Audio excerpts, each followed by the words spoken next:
Hello, hello, hello. Good, good, good. Okay, so what are we doing today? Um, because basically, last week I was ill.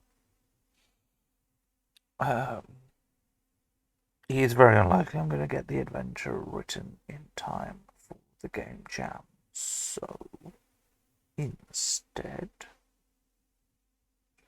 what I'm going to do is I'm going to write a little thing I've been wanting to write for a while. It's a lot smaller project. That will be our game jam entry, I should say. What that means is, oh, pardon me, the adventure we were gonna do for the game jam, we're just gonna do as a regular project. Just nice, chill project. So actually, I'm gonna go. I'm just gonna write part of adventure number 3 in that 5 adventure set. Um, yeah. Um,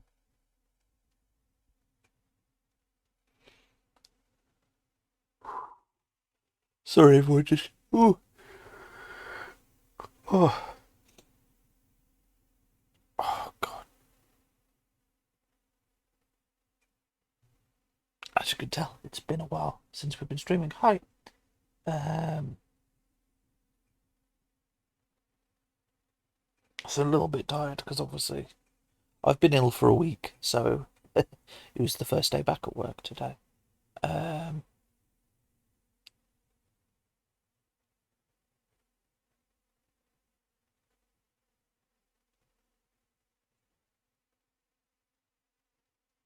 as I said, um,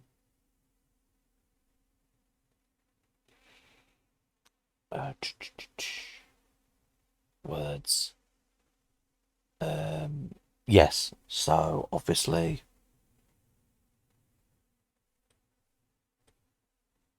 it's been a while. I said we're going to put the game jam entry as a casual thing we do. Do something different for the game jam. And so yeah, we're currently just writing up this little adventure, and everything is breaking technology-wise. Give me just a moment. Um, there's a screen off to the side where all the stream stuff happens, and it's currently not playing ball. But anyway, we can work on this while we're doing it. So this one is adventure number 3.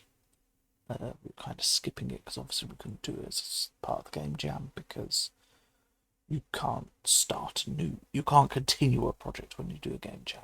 You really should.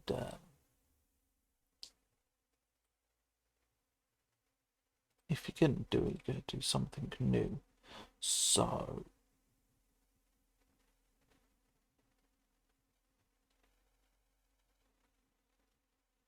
what we're going to do today is work on the SCP project.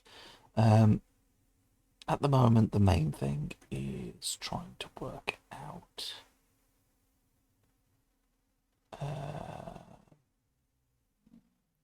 yeah.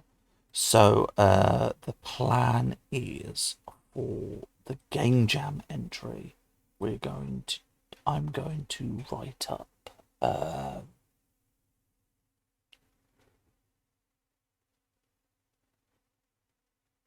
There is a thing I did a while back where I did what I like to call systemless horror. Basically, they're not part of an RPG system. It's very describe it, narrate it. So what I'm going to do is I'm going to write up what we did for that. Specifically, I'm going to write up some scenario. Basically, it will be kind of like a page worth of this is how the RPG runs, and then the rest of it will be some example scenarios of how to get the thing to run.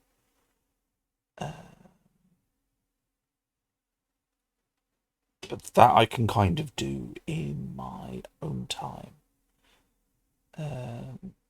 So what we're going to do is we're going to, much like my weekly streams, we're going to do some rotations. So effectively, 1 week for the games design streams, we're going to work on adventure writing. And then the next week, we will do some more practical games design, either designing items, designing classes, subclasses, etc. So today we're just going to do adventure. What we're going to do today is basically there are 5 horror adventures I'm wanting to do in series. We're going to do adventure 3, and it's going to be based on kind of D&D meets SCP. So at the moment, what I want to do, because I started writing this in, I'll do it layer by layer. I'll kind of write up one floor, then I'll work out what I do for the next floor, then I'll work out what I do for the next floor. What I think is probably better is if I kind of work out effectively what each SCP I'm doing is. I don't want to look at the SCP wiki for this, because obviously, yeah, it would have ideas, but at that point, all I'll end up doing is writing up, hey, here's an SCP. I'd rather try and make my own. If they end up being very close to an SCP that exists, cool, great, whatever. But if I can try and do it myself, then I'll feel a bit more comfortable. So I'll quickly go through the floors. So level 1 is administration and safe item storage. So this will be magic items. Effectively, floor 1 is there is no entities that will pursue the party. It's the start, it's kind of setting the stage, setting the scene, and it will give them some magic items they can use. Of course, it's SCP, so all the magic items are a bit weird. So currently I have a transformation injector. Effectively, you inject someone with it and they will transform into something. We have the Tarot deck of many things. It's the deck of many things, but tarot cards. Arcane Awakener. Effectively, it could make anyone that isn't magic. Can gain magical abilities. Endless portable hole. It's a portable hole. It just keeps going forever. Long rest pills. And yeah, basically, what I'm considering is doing other magic items that currently exist with a twist or something new. Level 2 is light containment. So it is anomalous sentient entities that are not too dangerous. So currently we have in there a binder. A binder is someone who can take spirits from beyond, put them into themselves. Effectively, players can use this to kind of commune to certain entities, curse sentient armor, and then we have a small war going on between 2 groups of creatures, which is animated stuffed animals and sentient animals. So one half is the animals, which contains a small lizard who excretes feeble mind, Hypnotoad, the seal of seals, a self-replicating goose that can breathe fire, the goodest boy, a duck-sized horse, a scheming cat, and then Comrade Rooster, who wants to make a new world order where herbivores are in charge and every omnivore is a class traitor. and against them are the toy animals, as it were, which is a stuffed bear that can create new animated constructs, a paper tiger, assortment of stuffed creatures with magical items inside or anomalous items inside, a mech suit for the bear, small clockwork creatures affected by the clockwork curse, which we'll see later, and a small doll who talks for the bear. I want to add some things that are not the animals. Just some generic. They're weird for D&D, but they're not dangerous. Then level 3 is heavy containment. These are hazardous entities.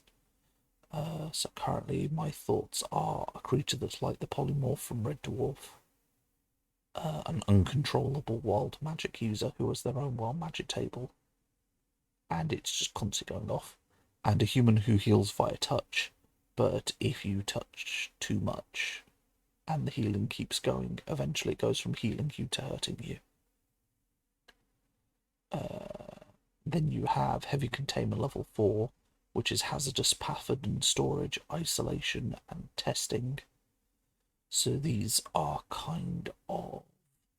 they're either viruses, plagues, or creatures that are the product of such things.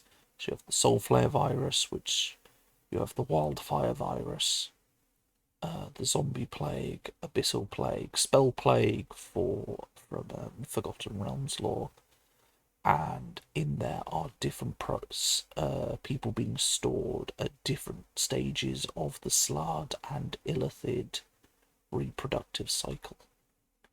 And for that bit, I was looking at for those who've played Mass Effect 3, the Reaper testing facility that Cerberus set up, where they're looking into the husk transformation and trying to find a cure.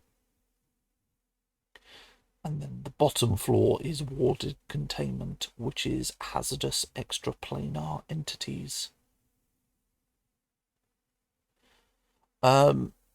It follows, it's less difficulty, it follows traditional SCP. So in the SCP Foundation, they kind of have safe, Euclid and Keter for their storage, effectively, levels. So someone who is... And effectively what I've done is kind of transfer that over. So you've got safe. You've then got... So level 1 is safe. It's basically items that they're deemed safe because you cannot... The weirdness of them requires that you pick up and use the item. Which obviously means that if you do not use the item, what is there to hurt you? You then go to level 2, where it's effectively, again, it was kind of Slave / Euclid, where effectively they just had a regular cell door. There wasn't really anything dangerous about them. They're weird, but they can't really hurt you. Admittedly, now they can, because they have been let loose. Like the animals and the creatures are let loose and so pose a threat because they can work together to hurt you. But for example, the Binder and the Cursed Armor, they're stuck in their cell, they're not leaving. Heavy Containment is an entity that wants to leave and poses a risk. Or their powers are such that even if the entity wanted to stay in the cell, they need to be in an actual... They can't just be in a regular cell. The cell needs warding and actual reinforcement to keep them contained. hence has heavy containment. And effectively, here they're anomalous, but that's it. Now they're out, they can pose a threat, but generally you would consider them not really. Any of these would not be really a threat. Whereas heavy containment, these things are actively a threat to life. Level 4 is... I mean, they're Slad and Illithid. They are a threat to life. The main threat is, of course, it's really the concept of disease. And obviously players will have to be careful that nothing gets damaged if they do fight there. Because obviously if things get damaged, a disease could get out, and then you've got a problem.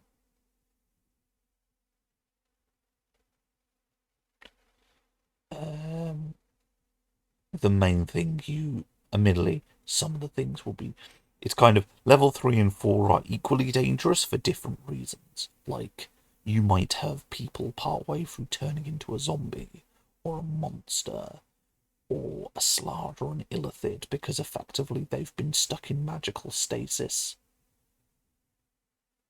and the virus hadn't fully gone through them because of testing.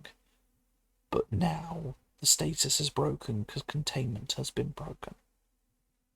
And then level 5 is warded containment, which is things from outside the plane that are dangerous. So you've got Slender Man, you've got Avatar of an Eldritch God, you've got some magic items that are sentient and too dangerous to be left in safe storage. Certain forbidden spells and powers. And then the big threat is, at least this is what I'm currently deeming to be the big threat, is the Memorex. What I might do is say, hey, because I like the idea of replayability, what I might try and do when I've worked more out what the stages are, is go, listen, pick something from level 5, any of the level 5 creatures, and one of the level 5 creatures is basically the cause of the containment breach. It's broken out, and it has the ability to move between floors and hunt down players.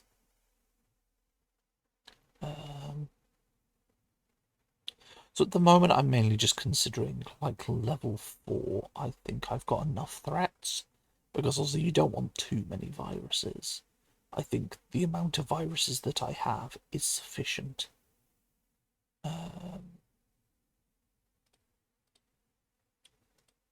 As I said, the main horror there is going to be what weird infected creatures are you going to get, what half stages, and how can you work with that. That level 4 is going to be a lot of atmosphere. Obviously, if the threat from level 5 is currently chasing them in level 4, then it's going to turn into effectively a stealth mission.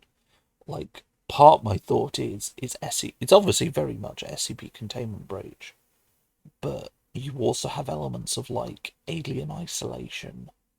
Like, if I was to make this a video game, it'd be like, whatever the threat from level 5 is, it's going to be like alien isolation, in that you're trying to avoid whatever the big threat is as you get through the facility. The main goal for the players would not to be, for this adventure, is not so much sorting out the threat. Like, if they can do it, great. But the big thing would most likely not to be to deal with the containment breach, because they are theoretically around level 5 adventurers, and the things they're dealing with are much bigger. Like, heck, even if I made them level 10 adventurers, some of these things would be a bit too big for them. I guess if I was to go one level, everything, this would be level 8. No. 6. You'd be level 7. Yeah, like, you can probably fight whatever is on level 2. That's easy. But theoretically the better solution might be to talk your way through level 2. Level 3, some things... Effectively, what my current thought is, each level, the threats are in their cages. You have the paperwork you can find and read, and if you want to engage with whatever is in that section, you can do. But what it will probably be is I would go like roll a die when the players arrive on that level. Level 2 is a bit different, but level 3 onwards, it's pick a thing to have gone wrong. And then also add in the fact that there's this level 5 threat that is pursuing them through the facility. Or it is going through the facility hunting. The players may come across it. And then obviously, somewhere in each floor is a key card to get you to the next floor.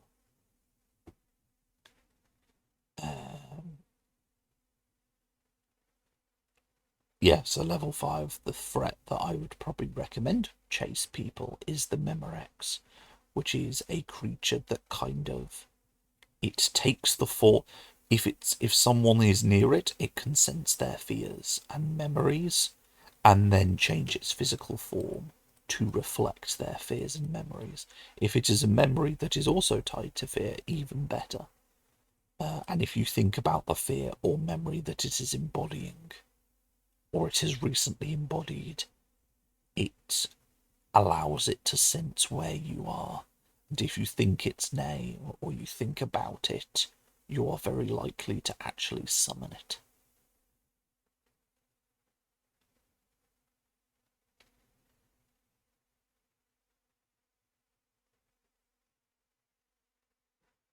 Yeah. So yeah, I'm just... I think today's goal is just to work out... just to see if I can come up with any more ideas. Like, level 4 I think is pretty good, because while it is not a lot of things, the process of the experimentation means there's actually a lot of... If you think about it in terms... the main thing I'm thinking about is space. Obviously, if you've got a big facility, you need to think about space, how many cells there are, how is the space being used. The advantage of level 4 is, while there's only about 5 or 6 viruses, the process of them kind of studying specimens and everything means actually there's a lot of space there being used for not a lot of subjects, which is rather good. You also don't want to overdo it, because too many subjects is too many things to focus on. What I may be thinking is have 5 things that are a threat. How I'm imagining it worked is it's very much like an SCP containment breach. Kind of one of the whatever level 5 threat got out, and the nature of the level 5 threat will determine how it did the breach. But effectively, the level 5 threat will have got out. So, of course, all the security staff will try to deal with the containment, with a few others on each level. But the nature of the level 5 threat is it has the ability to go floor to floor, at which point it will hunt down and kill everyone in the facility. When the players find it, it will be completely abandoned.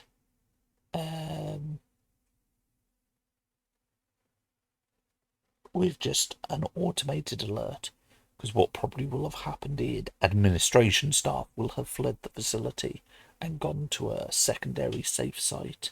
Meanwhile, anyone with the ability to deal with the problem will have tried to contain things, and then they themselves would have gone through a survival horror and died. which is why certain things have been able to get out.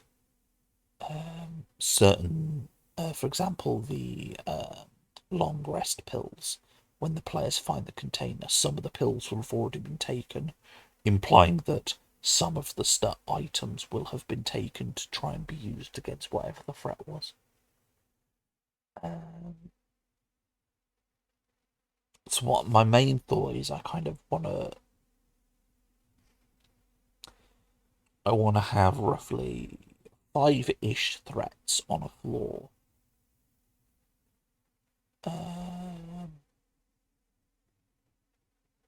I mean, theoretically, depending on what the villain is, certain stuff may have been turned, but they'll probably find bodies, especially the further down they go. But my main thought is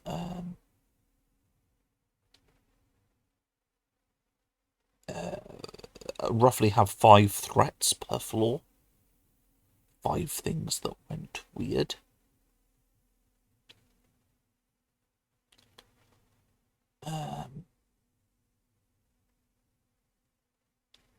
And can be used as a threat for the floor, and then have other things that are in containment and the players can potentially interact with. At the very least, what you would have is other things that are set dressing, but theoretically, if players wanted to look around, experiment, maybe see if there's something they could use to their advantage to pit against one of the threats, give them some things they could do. So what I'm probably going to look at is, I think this level is fine.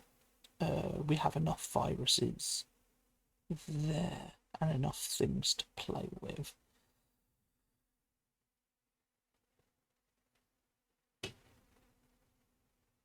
Level 3 needs a few threats. We've got the polymorph, we've got the wild magic user. Human can heal via touch. I think human who heals via touch and probably the wild magic user would stay in their cells. So I'm probably going to need some other stuff. Level 5, I could do with some more things. And level 2, to a degree, the main thing they're going to deal with are the animals and the constructs, as it were. So what I would need are some other passive entities that are not so dangerous as to be put into a lower level. So really, if I could come up with, I don't know, about 3 or 4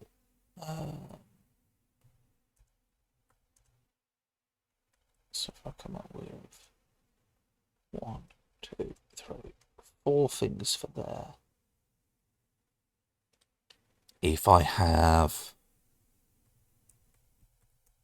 so I want 1 threat, 2 threat, 3 threat, 4 threat, and then 4 other things. Level 4 is good. And then level 5 I'll deal with after. And then the other thing we want is a good few other magic items. So let's have a think.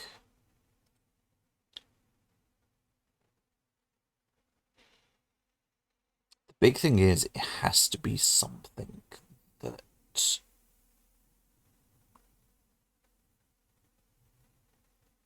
like I said, you could take kind of things from other things, such as a polymorph from Red Dwarf, because that's weird for D&D.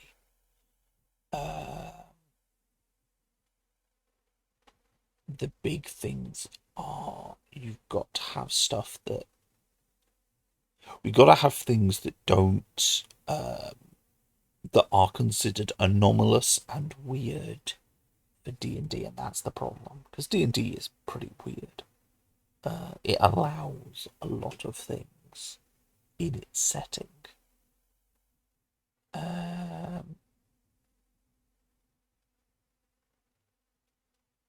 Of course, I'll already have used certain things in other adventures, so I don't want to dip into it too much. I mean, at the end of the day, the key thing is the players.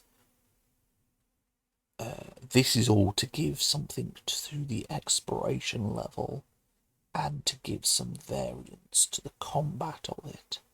But at the end of the day, the key thing is at the bottom floor there is a door to a domain of dread, which is technically level 6. The final bit of the adventure we have to write is the domain of dread. Which, have I come up with a name for this one? Give me just a second.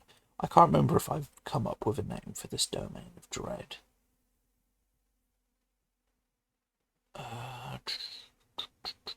Check my notes.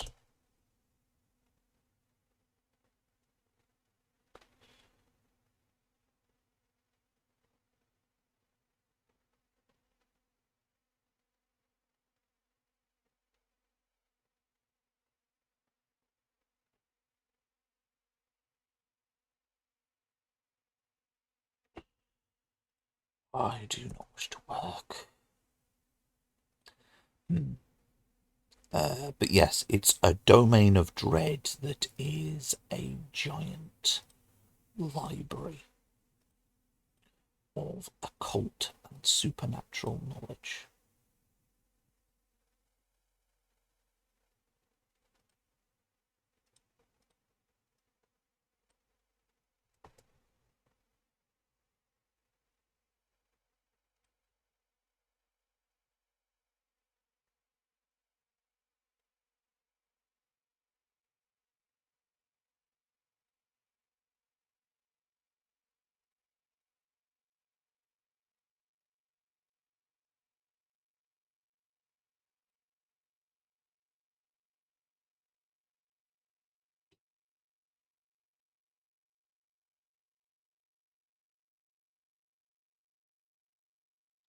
Is that it?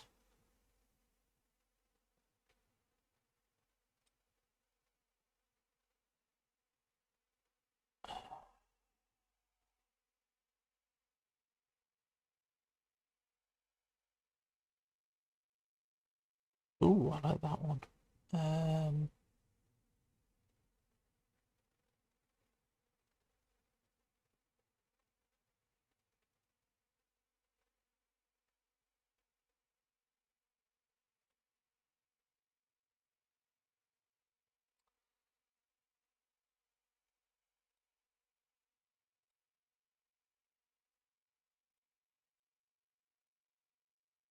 Sorry, I'm just trying to get this thing to load, but World Anvil does not want to load on any of my browsers, which is a bit silly that it does not want to work.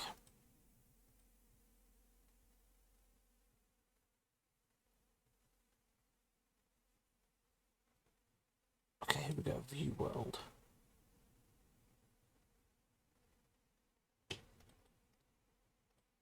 Excellent. So the domain of dread is Sumerith, which is a giant library.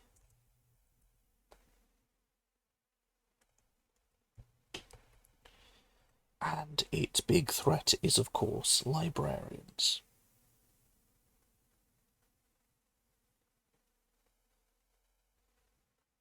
But yeah, no, I like that.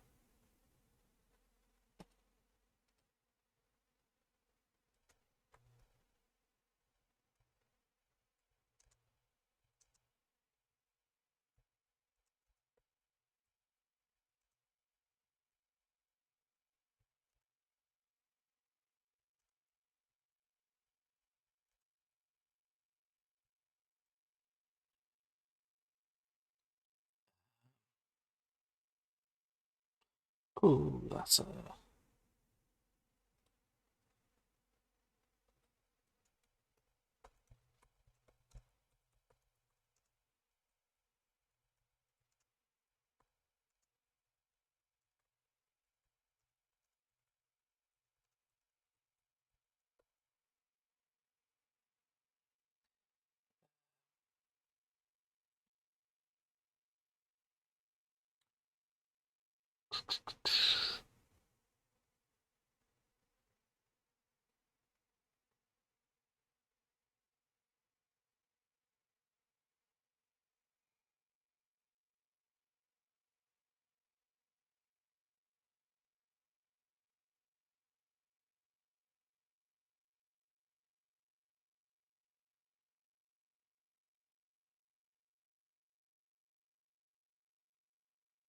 I put the human who heals via touch in here. So I imagine they're quite well behaved.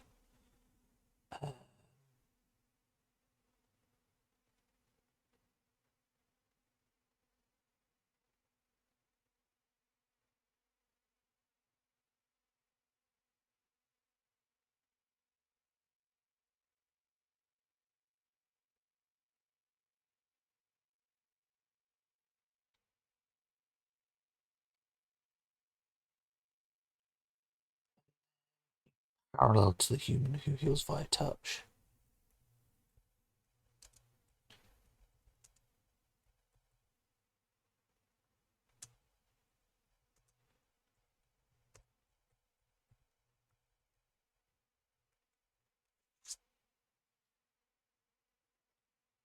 Yeah, a human who basically can hurt you if you let them touch you for too much and they heal you, and then someone else who themselves has over the top regeneration.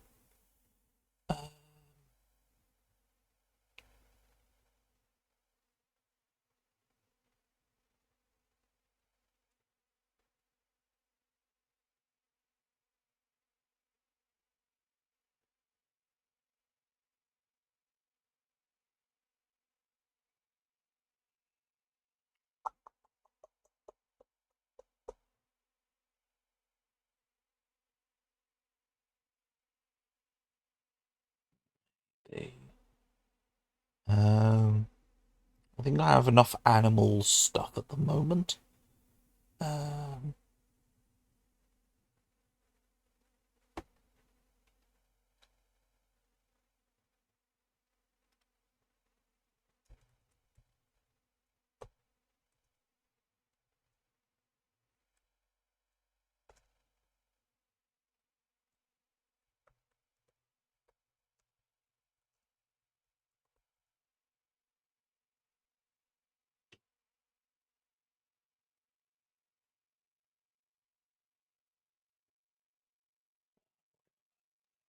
just thought that goes. Um, hmm.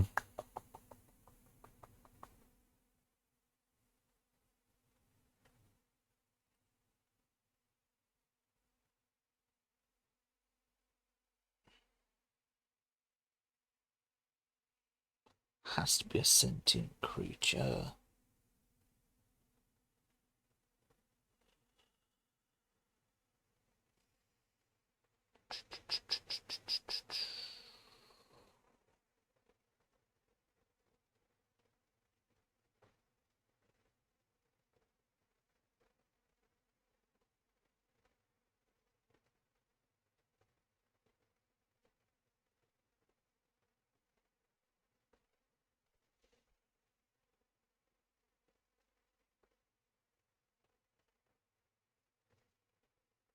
Maybe.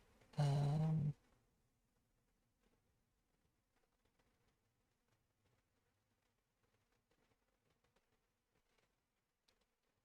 um, I've got some thoughts. I've got, in true SCP fashion, the fourth wall breaker.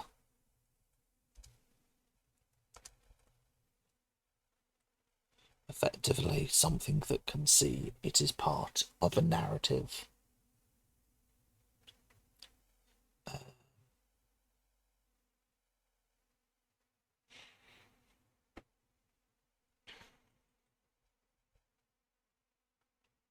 Shall I put the fourth wall breaker here? Because I imagine they might try to get involved.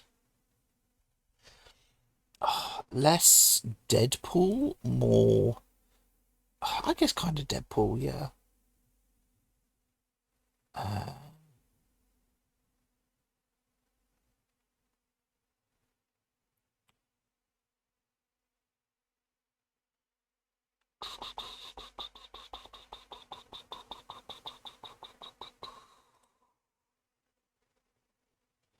hmm.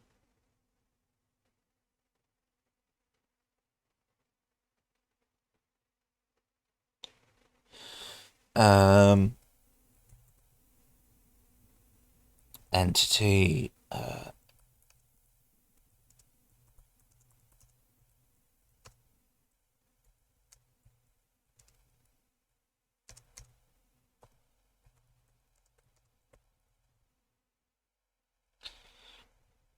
A creature that basically they're a person like you or me, but if they get hurt, anything that heals, whatever it heals, instead of say forming scar tissue or congealing blood and rehealing a skin, it just becomes a shard of glass.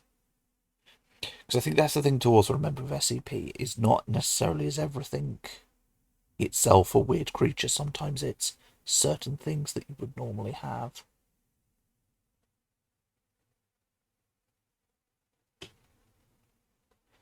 Um,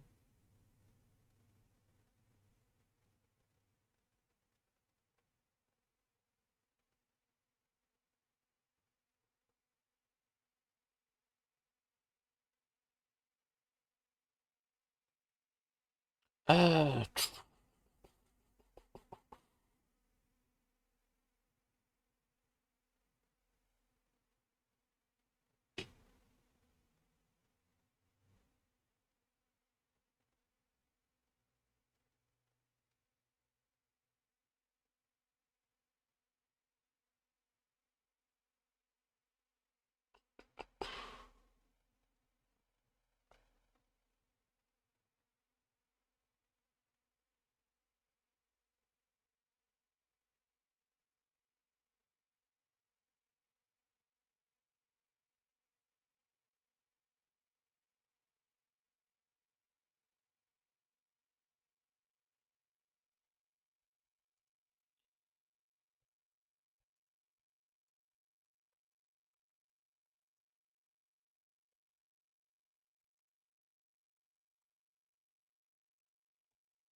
okay, I have some ideas of people who want to stay in their containment generally. Um,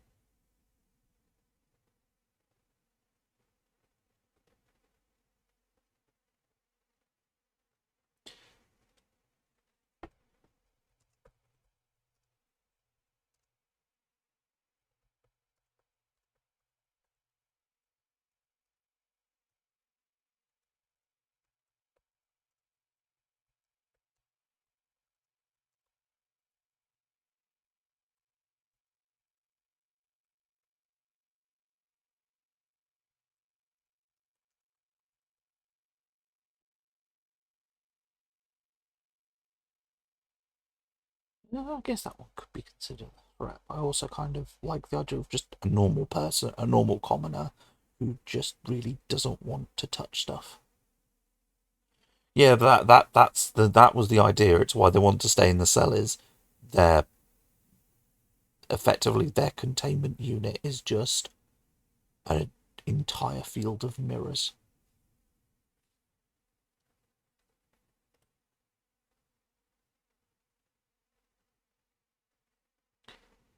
Which then gives me an idea for an extra planar horror is something that twists that they have to exist in a room without mirrors because if they capture a reflection, they can fuck with the reflection to fuck with the person.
Yeah, I'm kind of imagine. I started it as someone who is in our plane but can fuck with mirrors, but then I was like, actually, no. It makes more sense if they are actually in the mirror.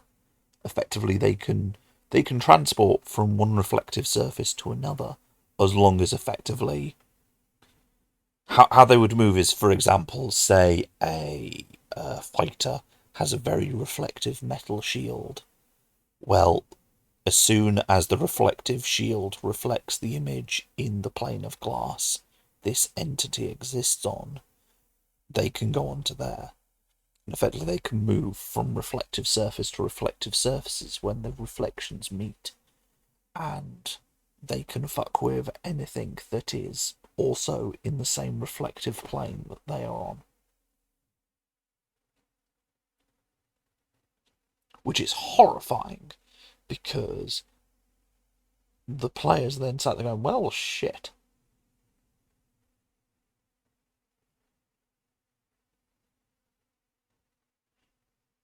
Because, it isn't a Medusa where it's just, oh, I close my eyes, or a Weeping Angel where it's, oh, I don't close my eyes. It's like, no, you have to prevent anything reflective happening.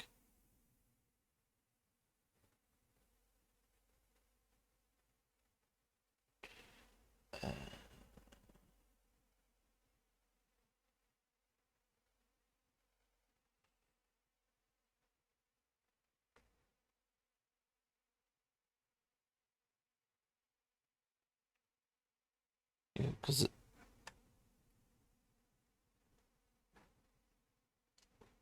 yeah,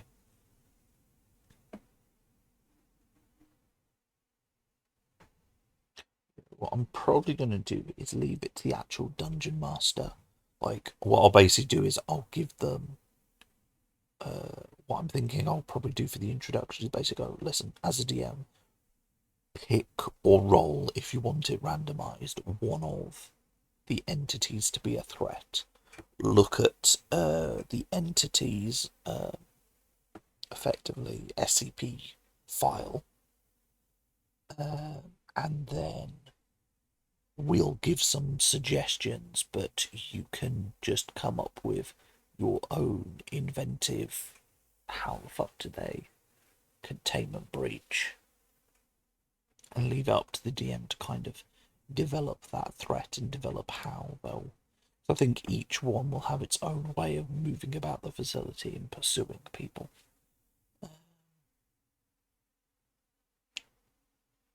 Let's have a look. So we've got polymorph, which will just be a wizard's crazy experiment gone wrong. Uncontrollable world magic user, unstable telepath, fourth wall breaker.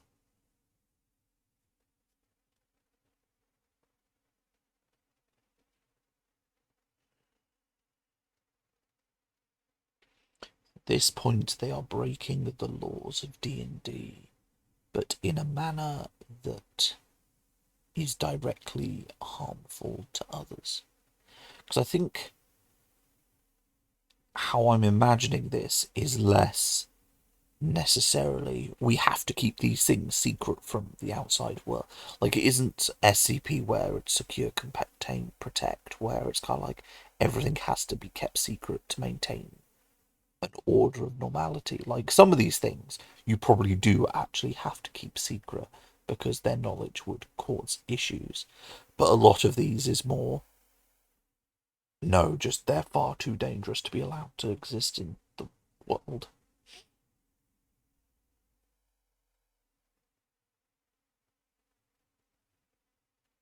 Like, they're just gonna hurt people and no one is gonna have a good time.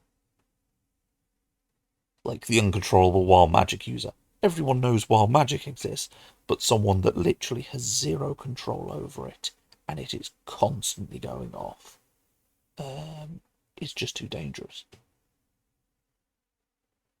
Because even the most benign ones, like, oh, the grease spell is cast, isn't that hilarious? It isn't when the individual with the uncontrollable wild magic is walking past a building site and all of those workers trying to build the new chapel, like, start slipping over things, the material starts slipping and stuff starts falling on workers and hurting them or killing them.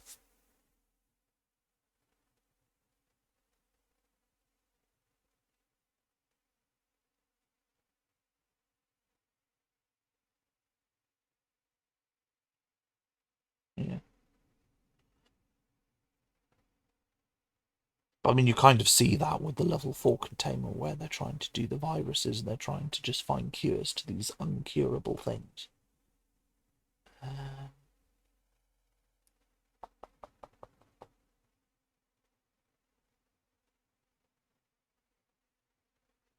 the reason I put the fourth wall, see, so my current thought is the polymorph is just a threat. It has to be contained, but because it's from the world, it exists in level 3.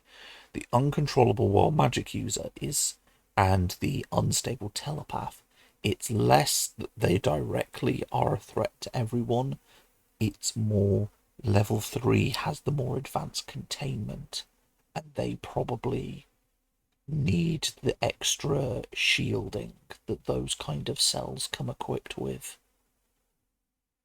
in order to keep them safe, let alone everyone else. The fourth wall breaker I can see being a threat because effectively they can just view themselves as like the hero of the story. It's like, ah, yes, I'm aware of the real world players. I will be the hero to free you from your chains. Or I'm going to be the hero and deal with the threat. And it's like, no, please don't. You're just going to set off the monsters and make things worse. Or what the fuck are you talking about? You're going to kill our players. Um,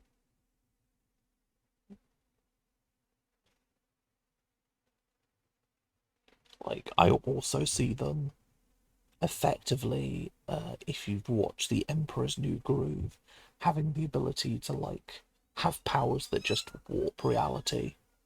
Because effectively, as soon as you understand that D&D is a game and has all these rules, it's like, oh, I can fuck with it now.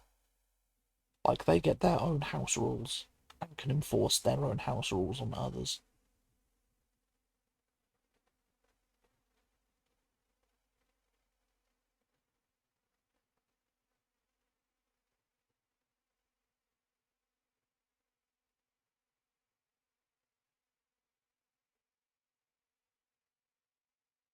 So,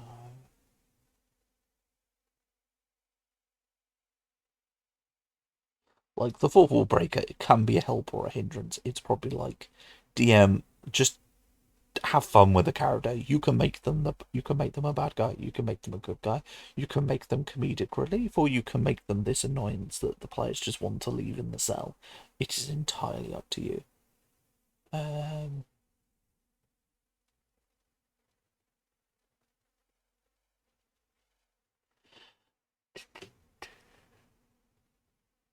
God, it's 7 o'clock already. I'll try and get a few more for level 3 done and then we'll call it there for the day. I'm just trying to think.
Um,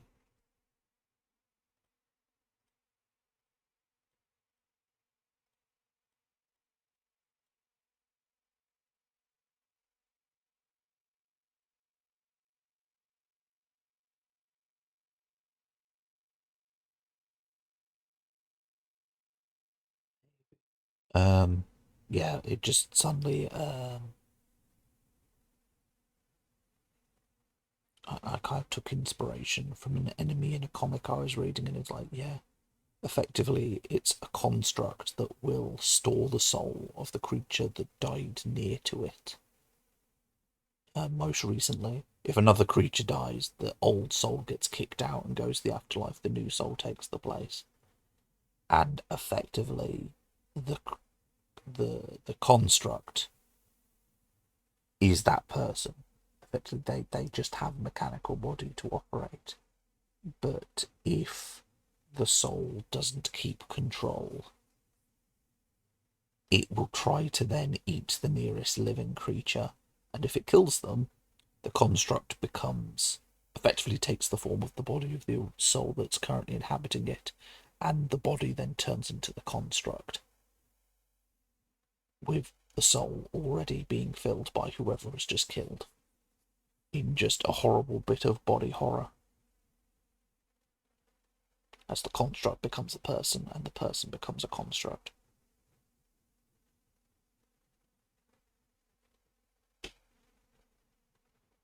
And theoretically, if a player dies, they could inhabit this construct, at which point they are a constant threat to everyone they ever meet, if they're let out and the players don't decide to keep them trapped.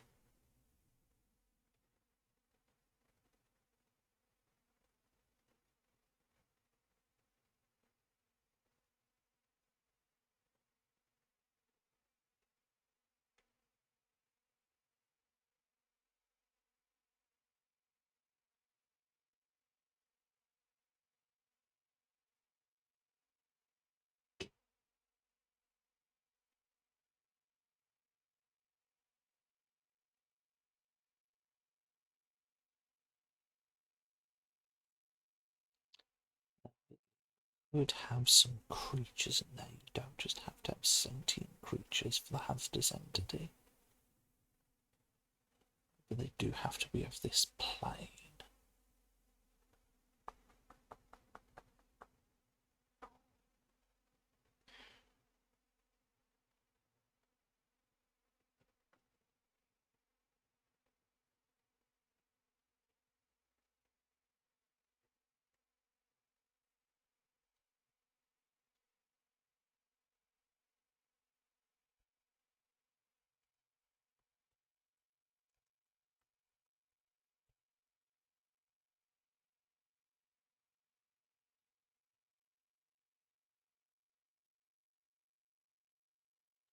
Do they have to be of the same timeline? To which question are you asking? Do they have to be of the same timeline?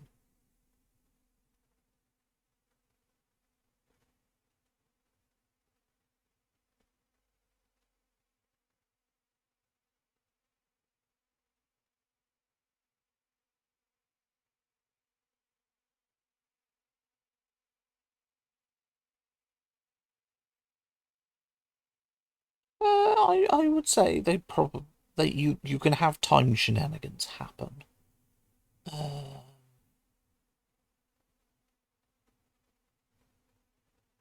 Theoretically. Um,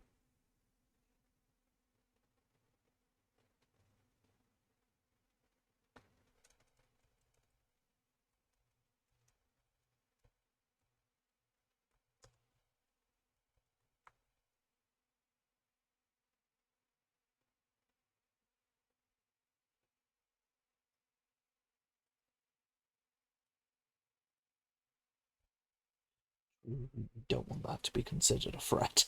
I do not want the unkillable fighter to be considered a threat because, funnily enough, they can't be killed.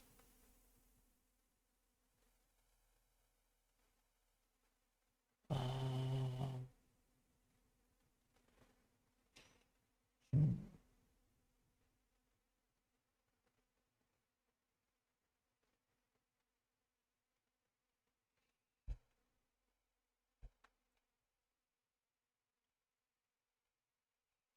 Was it over the top? Hmm.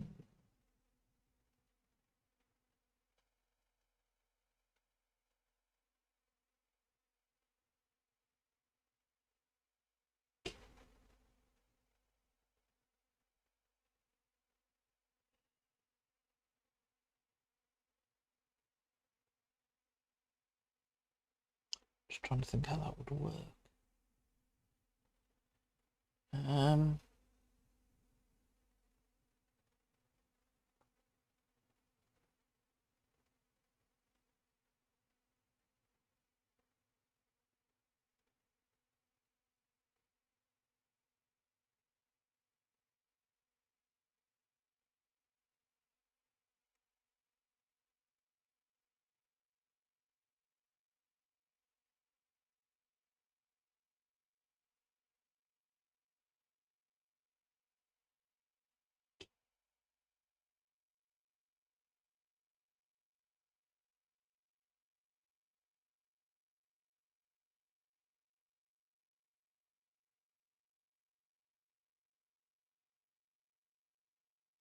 yeah, maybe.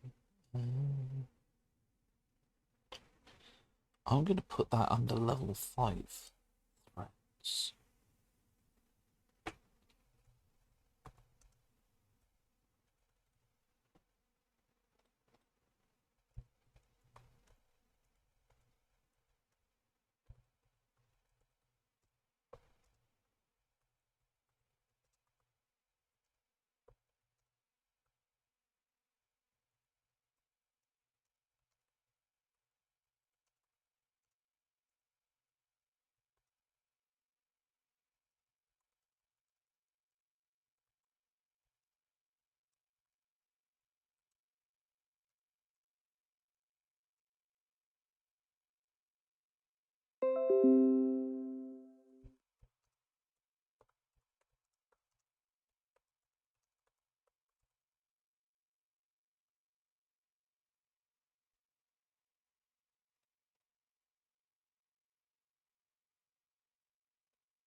Are we still live? No.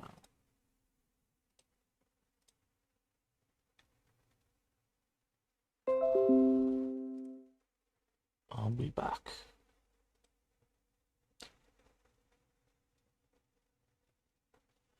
Are we back?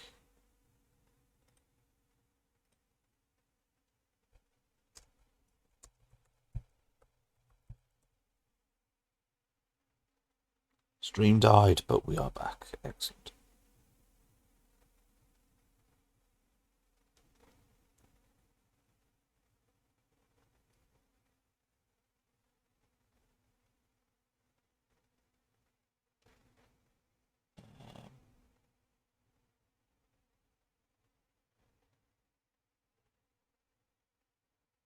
So with the time weaver.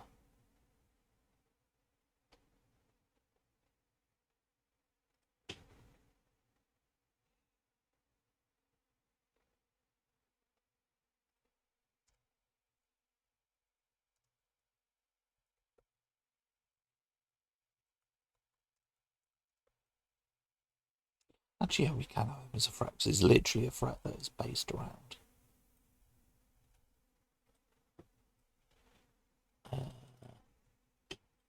an area because you can just keep killing him to keep him in place. Um,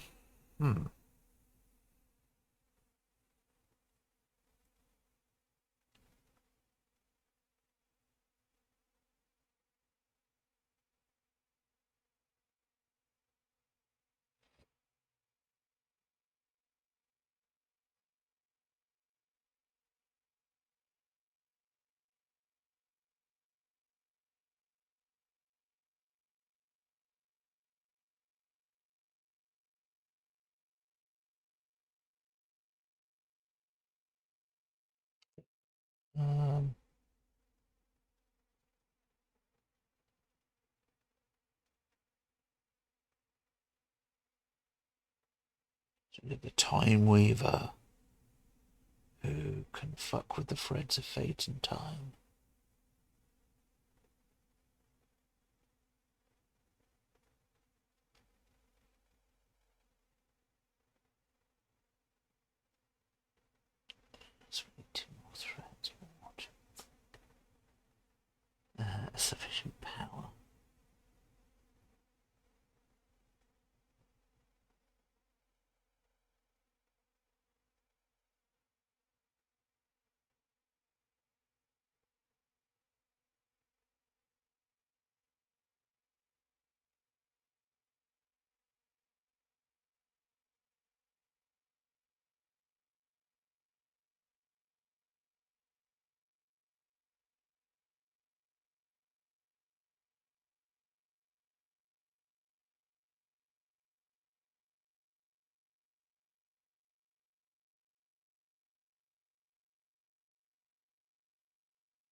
I will hydrate. Thank you for redeeming the hydrate. Right, okay.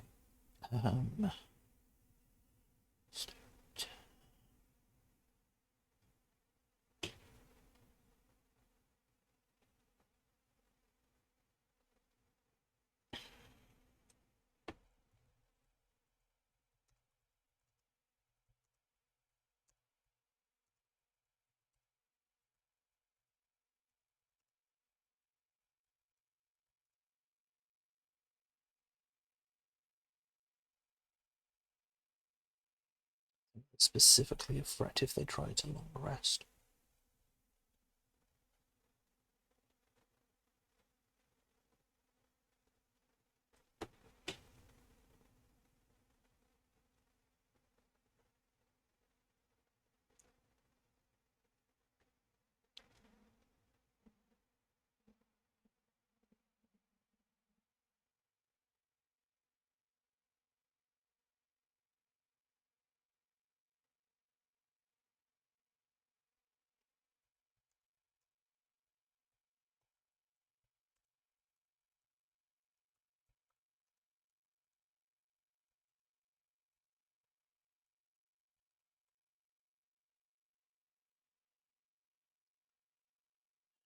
We've just got one more threat on one creature.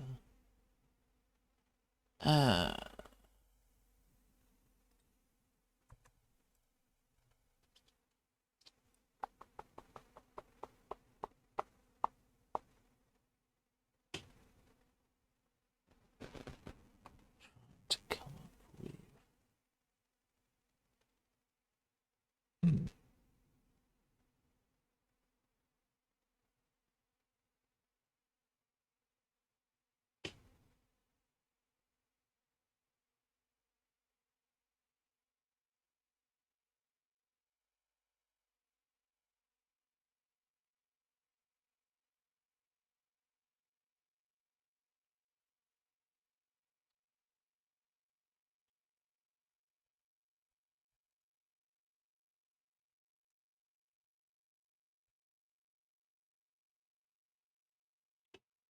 Spells. What's the spell I'm thinking of? It's 9th level.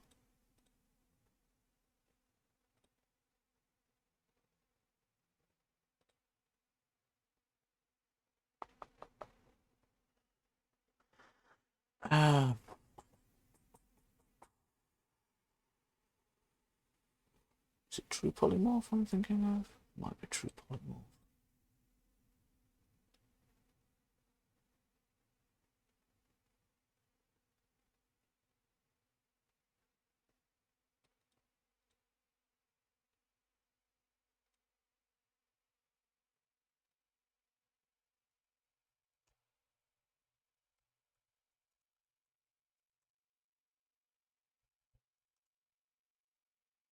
I'm just thinking a child that's like, play with me.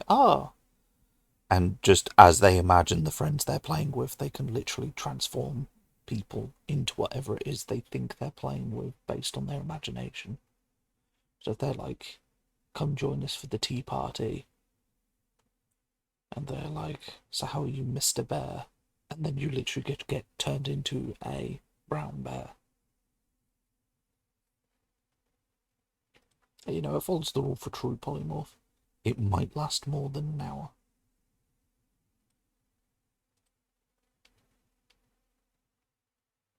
That might be Shay James.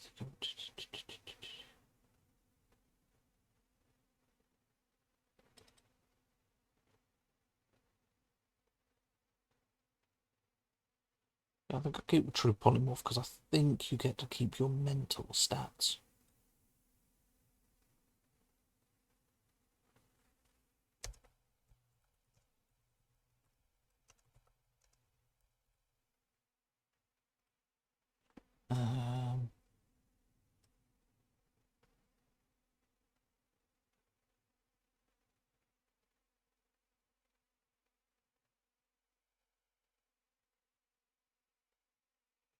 One more threat.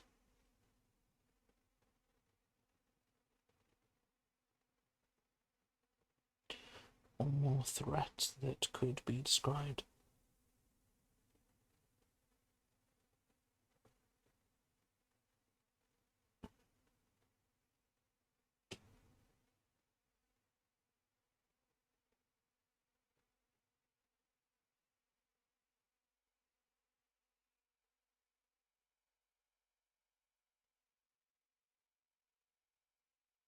Maybe.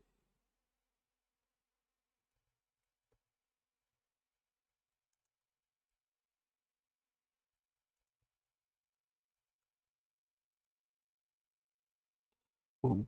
Creature that can cast spells.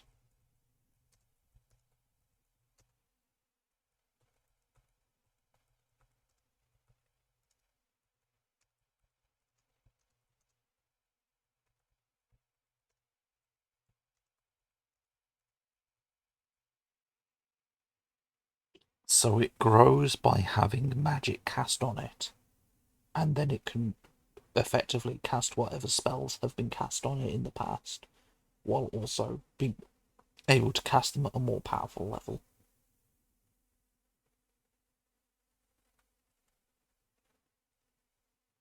Okay, so then there's just level 5 and level 1.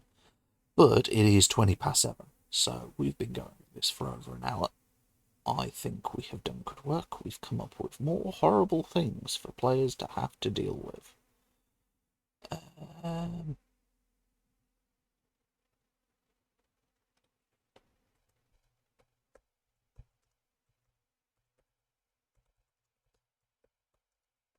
for some reason that just caught my head, so I'm just gonna.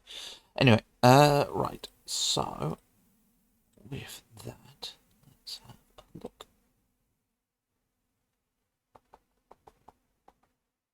Ooh, someone is currently doing some.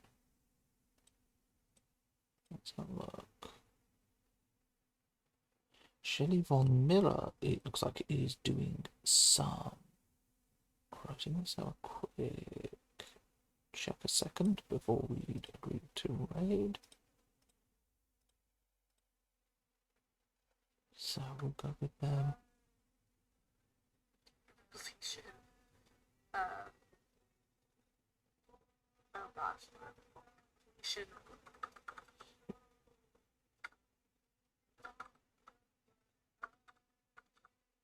Okay, yeah, let's go raid them. So, thank you everyone for coming, everyone for joining. You have all been awesome. We'll hope we do Stellaris later in the week and then some FF14 at the weekend. Thank you for all of this, and thank you for sorting all this out. We'll see you next time.